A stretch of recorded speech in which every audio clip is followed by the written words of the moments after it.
যখন এখানে আসি এবং এই বইগুলোর দিকে তাকাই আর যখন অতীতের দিকে ফিরে যাই, তখন আমরা বুঝতে পারি যে ইতিহাস কখনোই কোনো অপরিবর্তনীয় বিষয় নয়।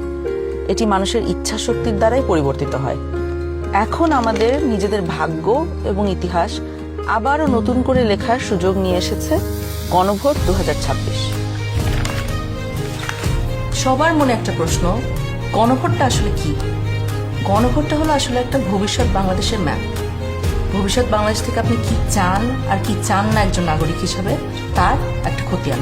আপনি কি এমন একটি বাংলাদেশ দেখতে চান যেখানে কেউ চাইলে 10 বছরের বেশি প্রধানমন্ত্রী থাকতে পারবে না? এমন বাংলাদেশ যেখানে সরকার চাইলেই বিরোধী দলের সম্মতি ছাড়া জরুরি অবস্থা জারি করতে পারবে না, চাইলেই জরুরি অবস্থার সময়ে নাগরিকের বেঁচে থাকার অধিকার কেড়ে নিতে পারবে না, চাইলেই এক্সট্রা জুডিশিয়াল কিলিং করতে পারবে না? আপনি কি চান সংসদে একটি উচ্চকক্ষ থাকুক?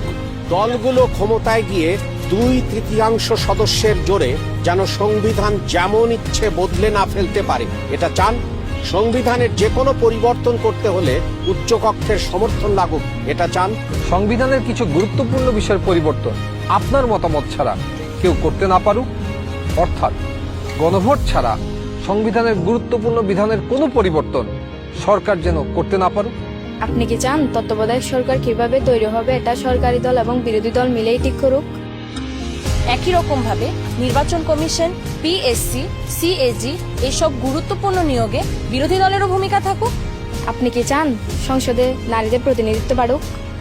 দেশের বিচার ব্যবস্থা সরকারের প্রভাব মুক্ত থেকে স্বাধীনভাবে কাজ করুক, যাতে আমাদের মতন সাধারণ মানুষ বিচার পেতে পারে?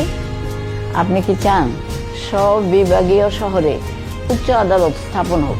ধরেন আপনার স্বজন খুন হয়েছে, সেই খুনের দায়ে দণ্ডপ্রাপ্ত আসামিকে প্রেসিডেন্ট চাইলেই ক্ষমা করে দিতে পারে। আপনি কি চান আপনি অর্থাৎ ক্ষতিগ্রস্ত পরিবারে অনুমতি ছাড়া রাষ্ট্রপতি এরকম কোনো অপরাধীকে ক্ষমা করতে না পারুক? আপনি কি চান যে আমাদের মৌলিক নাগরিক অধিকারের সংখ্যা বৃদ্ধি পাওয়া উচিত? যেমন ধরেন ইন্টারনেট পাওয়া, এটাকে একটা মৌলিক নাগরিক অধিকার হওয়া উচিত, যাতে ভবিষ্যতে আবারও কোনো খুনি সরকারের সেই ইন্টারনেট বন্ধ করে আমাদের উপরে হত্যাযজ্ঞ না চালাতে পারে।